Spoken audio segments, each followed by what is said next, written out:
उसके अंदर कुछ स्कूल्स के अंदर, स्पेशली आई थिंक विकास के अंदर ही, बाकी स्कूल्स के अंदर नहीं, एक तो छोटा सा पार्ट है हिस्ट्री ऑफ बिजनेस बोल के, ठीक है। वो वाला पार्ट बहुत सारे स्कूल्स में पढ़ाते हैं। सीबीएसई में वो सिलेबस पे गिवन नहीं है, बट बहुत सारे बुक्स में गिवन है वो, और वो वाला पार्ट बहुत सारे स्कूल्स में पढ़ाते हैं, ठीक है। तो आई विल सजेस्ट कि उसको स्कूल के एग्जाम के हिसाब से थोड़ा बहुत देख लेना। अगर कुछ भी उसमें डाउट होगा you can ask it, but सारे कोई भी स्कूल्स के अंदर और बाकी स्कूल्स में नहीं पढ़ाते हैं उसको, ठीक है। उसमें ना संस्कार में पढ़ाते हैं उसको, ना केवी में पढ़ाते हैं, एंड आई डोंट थिंक कि वो वैदिक में भी पढ़ाते हैं उसको, ठीक है। विकास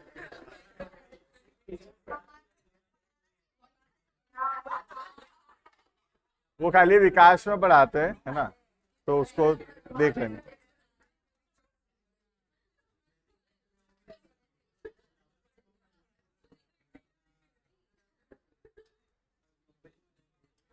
Then I will start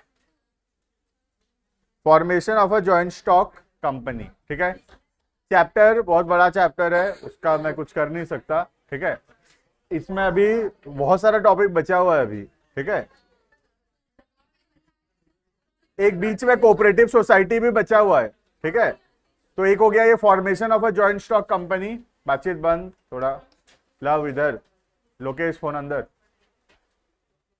phone silent and pocket के अंदर, टेबल में भी नहीं, पॉकेट के अंदर, ठीक है। तो हम पढ़ेंगे फॉर्मेशन, जो कि रफली 5-7 पेज के फॉर्मेशंस दिए हुए हैं, ठीक है। तो एस्टिमेशन, इसमें कोई प्रॉब्लम नहीं, कुछ कर नहीं सकते इसका।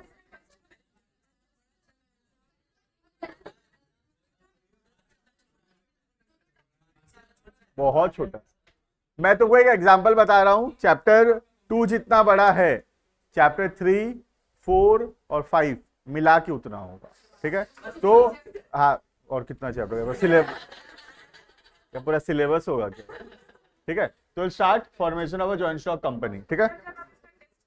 आज नहीं टेस्ट एक बार में नहीं होगा। कौन सा? हाँ हाँ कर दो, ठीक है। तुमको कहाँ से पता चल गया? वो तुम्हारा नंबर है क्या? अच्छा बता दिया, मैं मम्मी के नंबर में भेजूंगा ना। देखना, formation of a joint stock company, ठीक है। टोटल 4 स्टेजेस है फॉर्मेशन का: promotion, incorporation, capital subscription and commencement. Formation का मतलब होता है एक कंपनी कैसे शुरू होगा, कैसे फॉर्म होगा, कैसे बनाया जाएगा एक कंपनी को, ठीक है। तो कंपनी को फॉर्म करने का 4 स्टेजेस है, उसके अंदर हम एक एक करके पढ़ेंगे। पहला जो स्टेज है वो है promotion stage. We will try to complete promotion today, right. फिर उसके बाद आता है इनकॉर्पोरेशन स्टेज, जो कि बहुत छोटा सा है, कैपिटल सब्सक्रिप्शन, और उसके बाद आता है कमेंसमेंट, ठीक है। बाकी स्टेजेस छोटे हैं थोड़े रिलेटिवली।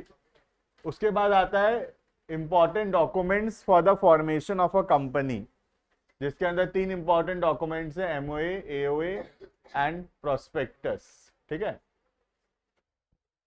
बस उसके बाद ये वाला टॉपिक सिलेबस से हटने वाला है, ठीक है। मैं एक बार चेक कर दूंगा, आई थिंक ये डिलीट हो गया, एक छोटा सा टॉपिक है, बहुत बड़ा टॉपिक था ये ना, देखो आधा पेज का था तो ये डिलीट हुआ है लग रहा है मुझे, एक बार मैं देख दूंगा, ठीक है। ये वाला नहीं पढ़े, चॉइस नहीं पढ़े ना सर? हमारे स्कूल में कुछ नहीं पढ़ाते। नहीं, ये चॉइस डिलीट हुआ है लग रहा है, ठीक है। चॉइस पढ़ाए विकास? हाँ, हो गया। अभी इधर ध्यान, topic formation of a company. अरे इधर देखो, तुम बात मत करो, इधर देखो। देखो फॉर्मेशन ऑफ अ कंपनी, पहला स्टेज है प्रमोशन, ठीक है। प्रमोशन का मतलब होता है बेसिकली कंपनी बनाने के बारे में सोचना, कंपनी बनाने का आइडिया लाना, ठीक है। जो पर्सन उसको करता है, वो आइडिया जो पर्सन फॉर्म करता है idea, that person is called as promoter, और वो प्रोसेस को बोलते हैं प्रमोशन, ठीक है। जैसे कि फॉर एग्जांपल, जैसे फ्लिपकार्ट है या सोच लो जोमैटो है, तो जोमैटो बनाने का आइडिया जब आया, ठीक है, तो वो आइडिया आना और सोचना कि कंपनी बनाने वाले हैं, मार्केट में रिसर्च करना, कंपनी बनाने के बारे में सोचना, रिसर्च करना कि कंपनी, ऐसा कंपनी और है क्या, मार्केट में क्या स्कोप है, क्या प्रॉफिटेबिलिटी आ सकता है, कस्टमर को पसंद आएगा कि नहीं, ये सब रिसर्च करना is basically called as promotion. ठीक है, प्रमोशन पहला स्टेज है, ये कंसीव ऑफ आइडिया है, यहाँ आइडिया आ रहा है और वो आइडिया के ऊपर रिसर्च किया जा रहा है। अगर हमको सही लगेगा कि हाँ ये वाला आइडिया के ऊपर काम कर सकते हैं, इस आइडिया के ऊपर कंपनी बना सकते हैं, then we will do the incorporation, company बनाएंगे। ठीक है, तो प्रमोशन में हम कंपनी बना नहीं रहे, कंपनी बनाने के बारे में सोच रहे हैं। ठीक है, हम क्या कंपनी बनाएंगे, कैसा कंपनी बनाएंगे, इस सब के बारे में हम सोच रहे हैं, अभी कंपनी बनाए नहीं है। राइट, क्लियर है ये? तो ये हो गया पहला stage, that is promotion. Promotion क्या होता है पढ़ेंगे, जो पर्सन प्रमोशन कर रहा है, जो ये सब सोच रहा है कंपनी बनाने के बारे में, that person is called as promoter. उसको हम क्या बोलेंगे, प्रमोटर, और ये प्रोसेस को बोलेंगे प्रमोशन। क्लियर है ये? देखना, रीड करेंगे हम। Stage 1 we will try to complete today. Right, बहुत बड़ा चैप्टर है, 5 से 6 क्लास अभी और बाकी है इसका। ठीक है, देखना, promotion stage includes all the steps right from conception of idea, idea जो आता है, आइडिया आना, कोई बिजनेस का आइडिया आना, ठीक है, to starting the company till it is form. It is a process of planning and organising all the resources, सारा रिसोर्सेज इकट्ठा करना required to form a company. The person who performs all the activity during the promotion stage is called as promoter। तो व्यक्ति को क्या बोलते हैं, उस पर्सन को क्या बोलते हैं, उस पर्सन को बोलते हैं प्रमोटर। जो कंपनी बनाने के बारे में सोच रहा है, that person is called as promoter। Clear है ये?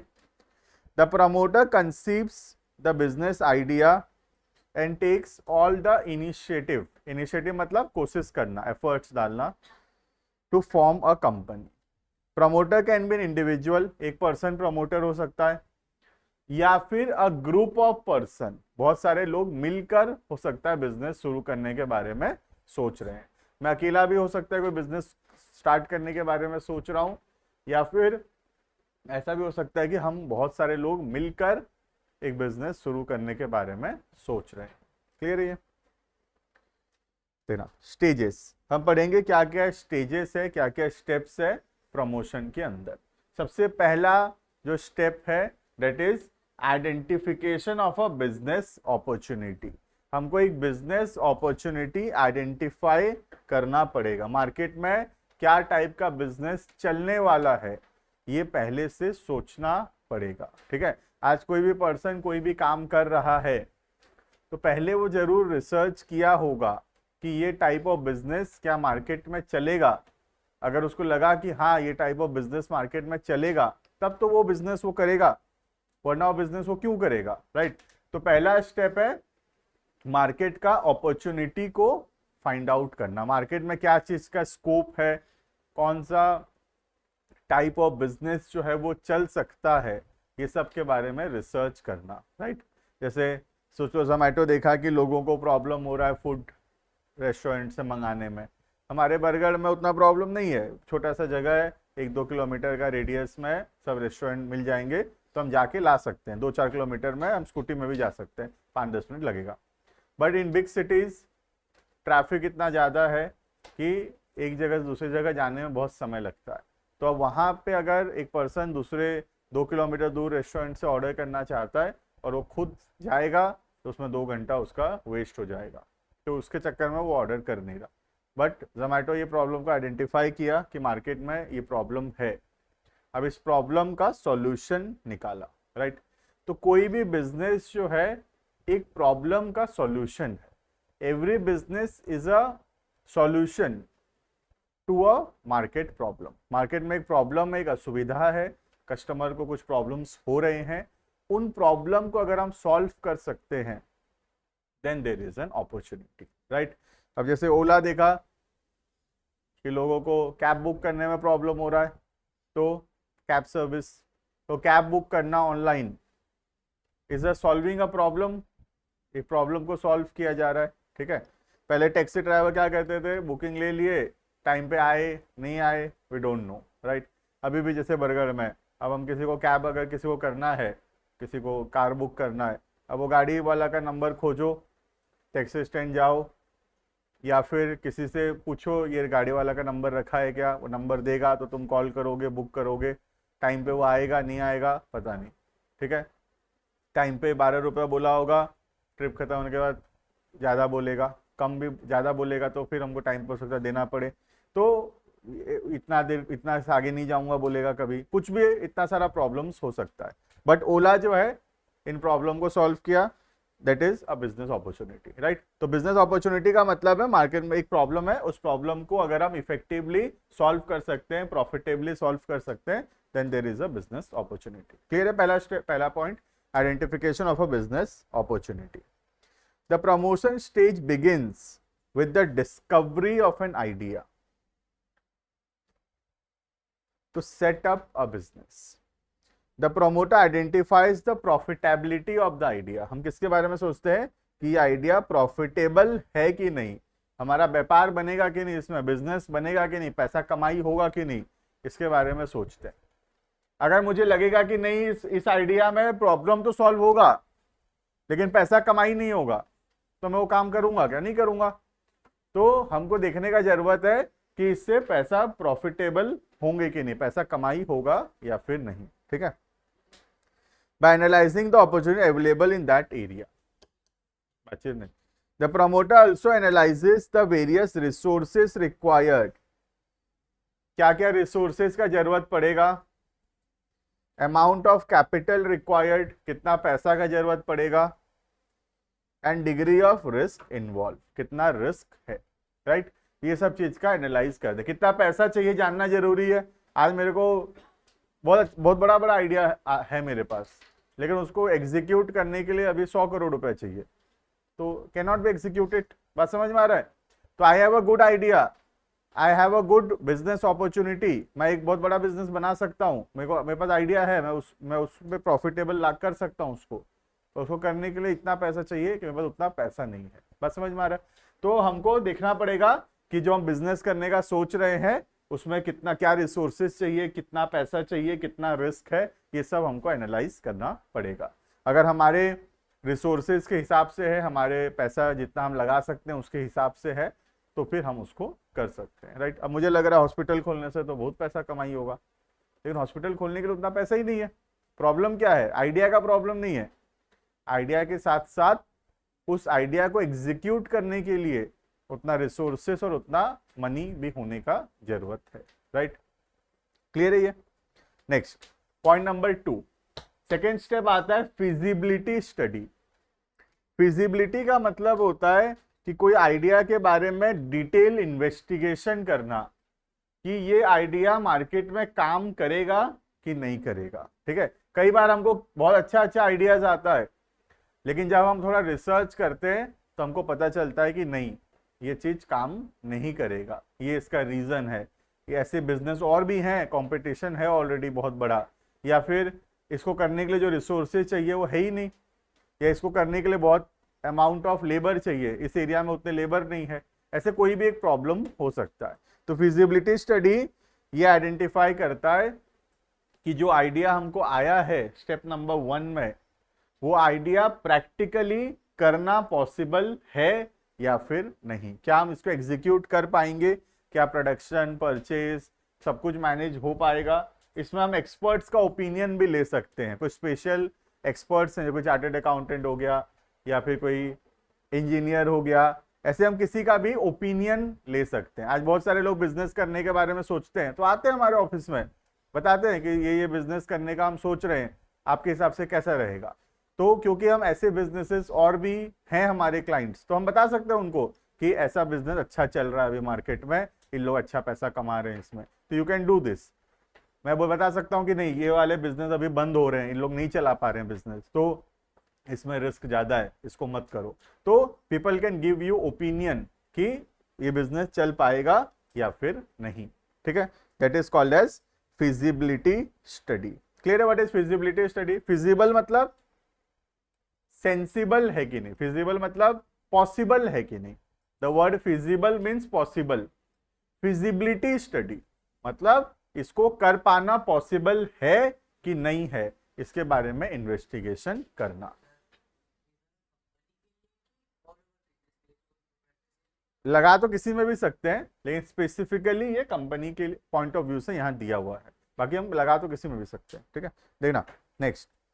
After analysing all the concept related to the idea discovered, the promoter start doing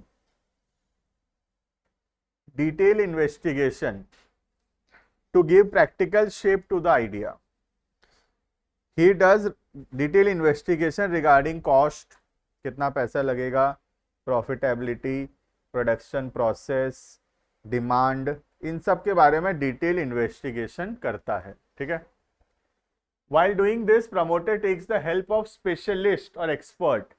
कुछ experts लोगों का भी help ले सकता है ओपिनियन लेने में, जैसे कि कोई चार्टर्ड अकाउंटेंट हो गया, कोई इंजीनियर हो गया, इन सब का हम हेल्प ले सकते हैं. ठीक है. The reports of the specialist help the promoter to take decisions regarding size of the business, location of the plant, amount of capital. ठीक है. तो ये सब एक्सपर्ट का ओपिनियन से उसको हेल्प होता है बिजनेस में बहुत सारा चीज डिसाइड करने में. क्लियर है? फिजिबिलिटी 3 तरीके से टेस्ट होता है. पहला हो गया टेक्निकल फिजिबिलिटी, बहुत अच्छे से सुनना, इंटरेस्टिंग भी है ये. Technical feasibility, product financial feasibility और इकोनॉमिकल फिजिबिलिटी. ठीक है. 3 फिजिबिलिटी चेक करते हैं, 3 चीज को चेक करते हैं. अगर ये तीनों है तो फिजिबिलिटी है फिर. ठीक है. क्या क्या चीज चेक करते हैं देखना. पहला टेक्निकल फिजिबिलिटी. टेक्निकल फिजिबिलिटी का मतलब है क्या सच में जो प्रोडक्ट हम सोच रहे हैं, क्या वो प्रोडक्ट सच में बन सकता है, इस बात के बारे में रिसर्च करना is called as technical feasibility. ठीक है.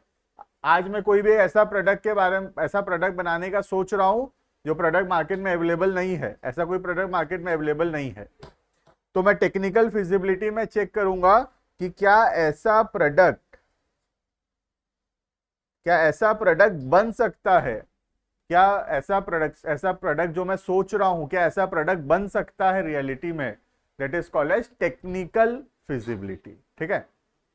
अब मैं सोच रहा हूं कि जैसे फॉर एग्जांपल कोई जो वेस्टेज है, कोई प्लास्टिक हो गया, ऐसा कोई भी वेस्ट हो गया, उससे कोई एक प्रोडक्ट बनाने का सोच रहा हूं, तो मैं पहले रिसर्च करना पड़ेगा क्या प्रैक्टिकली पॉसिबल है भी कि हम ऐसे इंग्रेडिएंट्स, ऐसे रॉ मटेरियल को यूज करके ऐसा फिनिश गुड्स निकाल सकते हैं क्या. पहले ये स्टडी करना is called as technical feasibility. बात समझ में आ रहा है? वंस हमको लगा कि टेक्निकल फिजिबिलिटी है, हमको लगा कि हाँ ये प्रोडक्ट बन सकता है. ठीक है. नेक्स्ट चीज जो चेक करने का जरूरत है फाइनेंशियल फिजिबिलिटी. फाइनेंशियल मतलब मनी, कितना पैसा लगेगा इसको करने में. प्रोडक्ट बन तो सकता है, लेकिन ऐसा प्रोडक्ट बनाने में 10 करोड़ रुपया का प्लांट बिठाना पड़ेगा. हो सकता है मेरे पास 10 करोड़ ना हो, तो फाइनेंशियल फिजिबिलिटी फेल हो जाएगा. जितना पैसा चाहिए उतना पैसा नहीं है बिजनेस करने के लिए, तो फाइनेंशियल फिजिबिलिटी फेल हो जाएगा. टेक्निकल फिजिबिलिटी क्या है? बन सकता है कि नहीं. फाइनेंशियल फिजिबिलिटी क्या है? बनाने के लिए जितना पैसा चाहिए वो है कि नहीं. That is financial feasibility. ठीक है. तीसरा है इकोनॉमिकल फिजिबिलिटी. इकोनॉमिकल फिजिबिलिटी है कि कॉस्ट पर यूनिट कितना आएगा और सेलिंग प्राइस पर यूनिट कितना होगा. हम कोई ऐसा प्रोडक्ट बना रहे हैं जिसको बनाने में 1000 रुपए लगेगा और हमको लग रहा है कि मार्केट में 800 से ज्यादा इसका कोई देगा नहीं, तो क्या ऐसा प्रोडक्ट बनाना चाहिए? हमको नहीं बनाना चाहिए. तो इकोनॉमिकल फिजिबिलिटी मतलब पर यूनिट प्रॉफिट होगा कि नहीं इसमें. ठीक है. तो ऐसा प्रोडक्ट बनेगा कि नहीं, दैट इज टेक्निकल फिजिबिलिटी. ऐसा प्रोडक्ट बनाने के लिए जो प्लांट बिठाना पड़ेगा, उसको बिठाने के लिए पैसा है कि नहीं, that is financial feasibility. Per unit product कितना में बनेगा, कितना में बिकेगा, उसमें प्रॉफिट होगा कि नहीं, पर यूनिट पे प्रोडक्ट प्रॉफिट होगा कि नहीं, दैट इज इकोनॉमिकल फिजिबिलिटी. बात समझ में आ रहा है? इंडिया में इलेक्ट्रॉनिक्स में इकोनॉमिक फिजिबिलिटी नहीं है, इसीलिए इंडिया इलेक्ट्रॉनिक्स सारा चाइना से इंपोर्ट कर रहा है। ठीक है, क्यों? देखो आज इंडिया में क्या हम कंप्यूटर्स नहीं बना सकते? बना सकते हैं। We have the technical feasibility, हमारे पास इंजीनियर्स हैं, एक्सपर्ट्स हैं, हम कंप्यूटर बना सकते हैं। ठीक है, टेक्निकल फिजिबिलिटी ओके है। कंप्यूटर बनाने के लिए 50 करोड़ का प्लांट लगाना पड़ेगा, लगा सकते हैं, बहुत सारे लोग इंडिया में लगा लेंगे, 50 करोड़ का प्लांट लग जाएगा, है फाइनेंशियल फिजिबिलिटी भी है। क्या मिसिंग है यहाँ पे? Economic feasibility. इंडिया में कंप्यूटर बनाने का खर्चा आएगा 40,000, चाइना 25,000 में बेच रहा है, तो क्या प्रॉब्लम है यहाँ पे? इकोनॉमिक फिजिबिलिटी का प्रॉब्लम है। क्यों उन लोग को 25,000 में वो लोग कैसे बेच दे रहे हैं? हम बनाएंगे 1 लाख पीस अपने इंडिया के कंजम्पशन के लिए, या हम बनाएंगे सोचो 10 लाख पीस इंडिया के कंजम्पशन के लिए, चाइना बना रहा है 10 करोड़ पीस पूरा वर्ल्ड में सप्लाई करने के लिए। तो उनका इतना ज्यादा वॉल्यूम है कि उनका कॉस्ट आता है 20,000 रुपए एक कंप्यूटर, 25 में मार्केट में बेच रहे हैं उन लोग। हम बनाएंगे 40 का पड़ेगा बनाने में, खाली बेचेंगे 45-50 में बेचेंगे, कोई नहीं खरीदेगा हमारा। इसीलिए क्या इलेक्ट्रॉनिक्स मार्केट में इंडिया में क्या मिसिंग है? इकोनॉमिक फिजिबिलिटी मिसिंग है। इंडिया में बन सकता है कंप्यूटर, क्यों नहीं बन सकता? हम नहीं बना सकते कंप्यूटर, बना सकते हैं, पैसा भी है बनाने के लिए, उतना वॉल्यूम नहीं है, उतना क्वांटिटी नहीं बना पाते हम लोग। तो उतना क्वांटिटी जब नहीं बना पाते तो इकोनॉमिक फिजिबिलिटी नहीं आ पाता। हम कॉस्ट हमारा बनता है 1000 में, मार्केट में मिल रहा है 800 में, हम फिर 1000 से कम में तो बेचेंगे तो नुकसान हो जाएगा, 1000 से ऊपर कोई खरीदेगा नहीं, क्योंकि 800 में तो कॉम्पिटिटर बेच रहे हैं ऑलरेडी। क्लियर है ये? समझ में आ गया ये? तो इसीलिए इंडिया जो है बहुत ह्यूज इंपोर्टर है इलेक्ट्रॉनिक्स का। आज तो अगर हमको ऐसे लगता है कि ये तो सर ये कंप्यूटर तो इंडिया में ही बनता है, बनता होगा, कोई प्रॉब्लम नहीं, बनता होगा। इसका 90% जो रॉ मटेरियल जो पार्ट्स है जो इसमें यूज हुआ है वो 90% पार्ट्स लेकिन इंपोर्ट ही हुआ होगा। इंडिया में बनाने का मतलब क्या है? सब कुछ इंडिया में बनाना, इसका मदरबोर्ड हो गया, इसका रैम हो गया, इसका प्रोसेसर हो गया, इसका जो हार्ड ड्राइव हो गया, सब इंडिया में बनाना, डेट इज प्रोडक्शन। इंडिया में सब कुछ नहीं बन रहा, हार्ड ड्राइव कहीं से इंपोर्ट हो रहा है, प्रोसेसर कहीं से इंपोर्ट हो रहा है, रैम कहीं और से इंपोर्ट हो रहा है, इंडिया में वो असेंबल हो रहा है खाली। क्लियर है? तो this is feasibility, technical, financial and economical. आगे बढ़ेंगे, इसको लिखे नहीं है, ठीक है। Next, name approval. Next process है नेम अप्रूवल, नाम अप्रूव कराना पड़ेगा। अब हम जो नाम रखना चाहते हैं हमारे कंपनी का, ऐसा नाम नहीं होना चाहिए जो किसी एग्जिस्टिंग कंपनी के साथ सिमिलर है या आइडेंटिकल है या सेम है। ठीक है, आज मैं कोई कंपनी बनाऊं तो I can not keep the company's name as Reliance, ऐसा नाम रख सकता हूं क्या? नहीं रख सकता, अलाउड ही नहीं है, क्योंकि ये नाम जो मैं रखना चाह रहा हूं ये बहुत ज्यादा रिजेंबल कर रहा है एक बहुत बड़ी एग्जिस्टिंग कंपनी से, राइट। तो I can not keep my company's name as Reliance, है ना। स्पेलिंग अलग कर दिया हूं, 2 ई बढ़ा दिया हूं, 3 ई बढ़ा दिया हूं, लेकिन फिर भी मैं ऐसा नाम नहीं रख सकता, राइट।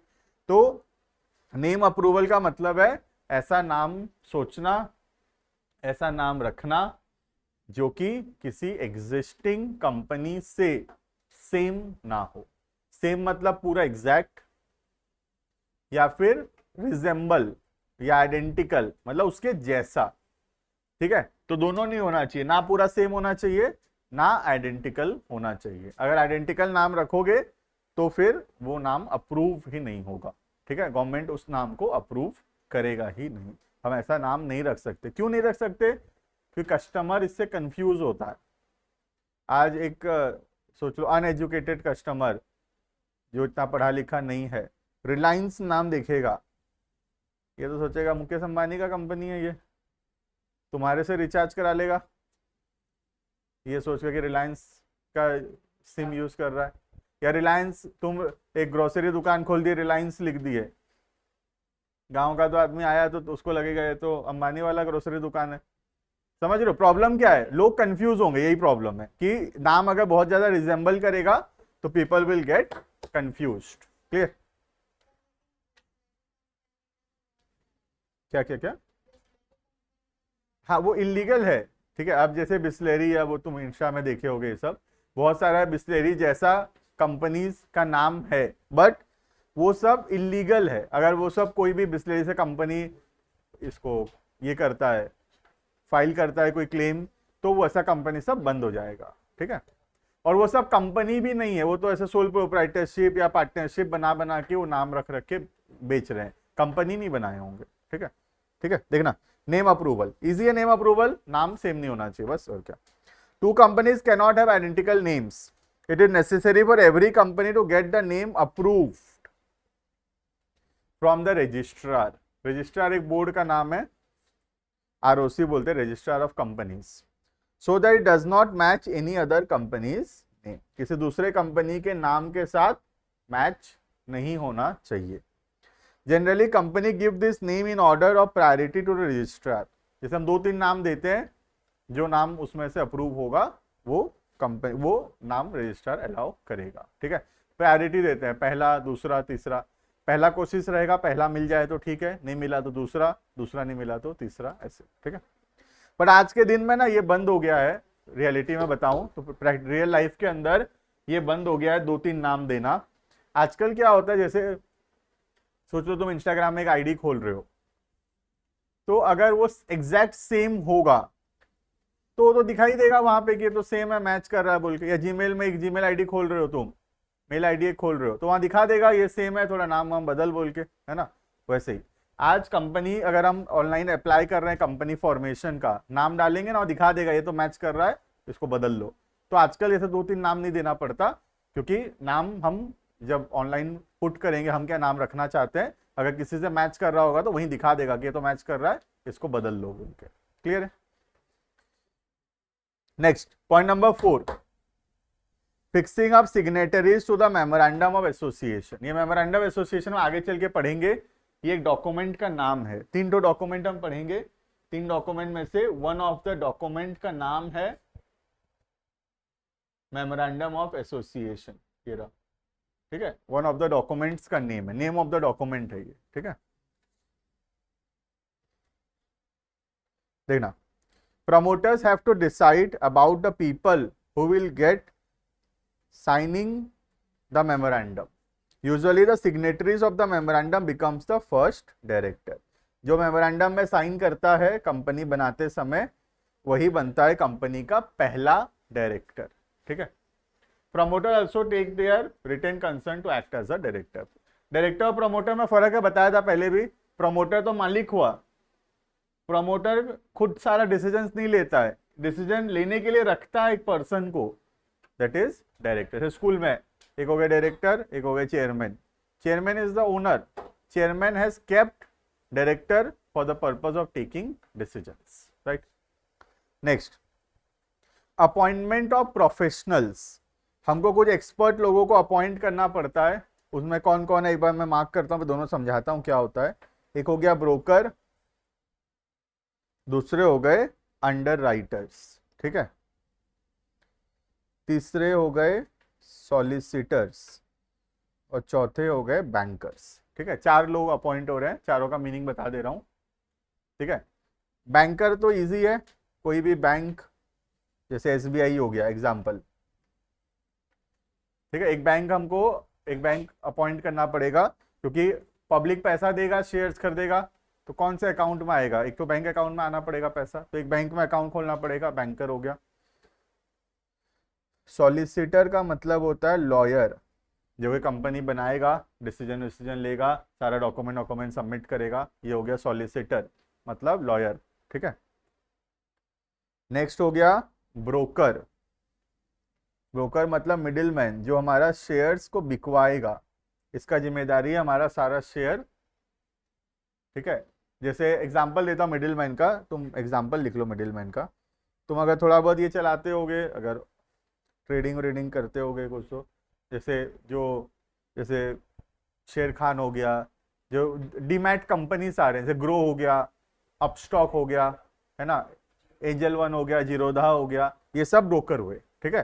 तो हमको एक ब्रोकर अपॉइंट करना, सुने हो सब नाम की, सब नया नया लग रहा है, ठीक है। कहीं तो एक तो सुने होगे कुछ, तो डीमैट अकाउंट खोलते हैं, आज हमको शेयर्स खरीदना है, तो जैसे बैंक में एक अकाउंट खोलना पड़ता है बैंकिंग ट्रांजेक्शन्स करने के लिए, वैसे ही शेयर्स खरीदने बेचने के लिए डीमैट अकाउंट खोलना पड़ता है। और डीमैट अकाउंट जो कंपनीज है, मॉडर्न कंपनी जो तुम एड वेड भी देखे होगे अगर, तो ग्रो हो गया, अपस्टॉक हो गया, जीरोधा हो गया, एडलवाइज हो गया, एंजल वन हो गया, तुम्हारा शेर खान हो गया, बहुत सारा कंपनी है, ठीक है।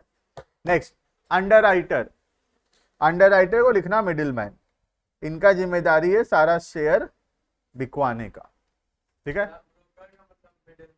इसलिए तो चेंज किया ना इसका मिडलिंग, इसलिए तो काटा उसको। तो उसमें लिखो ग्रो, अपस्टॉक, वो सब ब्रोकर हुए, इनके थ्रू इनके प्लेटफॉर्म को यूज करके शेयर बिकेगा। कौन बिकवाएगा? अंडर राइटर, ठीक है। तो अंडर राइटर बेसिकली एक पर्सन होता है जो गारंटी लेता है कि मैं शेयर सेल करवा दूंगा, ठीक है। क्लियर है ये? तो ये हो गए अपॉइंटमेंट ऑफ प्रोफेशनल्स। कौन कौन अपॉइंट हो रहा है? Brokers, underwriters, bankers and solicitors. Clear है? Next last, preparation of necessary document. 3 document बनाना पड़ेगा, जो कि हम अभी आगे मैं दिखाया भी कि हम बाद में पढ़ेंगे टाइप्स ऑफ डॉक्यूमेंट में। 3 डॉक्यूमेंट पढ़ेंगे, memorandum of association, article of association and prospectus, ठीक है। तो 6वां स्टेप हो गया formation of a necessary document, ठीक है। देखना, a promoter takes up the steps to prepare some legal document. कुछ लीगल डॉक्यूमेंट बनाना पड़ेगा, जैसे पार्टनरशिप के लिए पार्टनरशिप डीड बनाना पड़ेगा, है ना। वैसे ही अगर हमको कंपनी बनाना है तो कंपनी फॉर्मेशन के लिए 3 डॉक्यूमेंट बनाना पड़ेगा, ठीक है। 3 डॉक्यूमेंट बनाना पड़ेगा। नाम लिख लेना, पहला नंबरिंग भी कर देना। पहला हो गया मेमोरेंडम ऑफ एसोसिएशन, दूसरा डॉक्यूमेंट हो गया आर्टिकल ऑफ एसोसिएशन, और तीसरा डॉक्यूमेंट हो गया प्रोस्पेक्टस।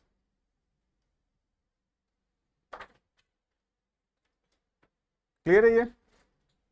तो this are the 3 documents to be prepared. Clear है?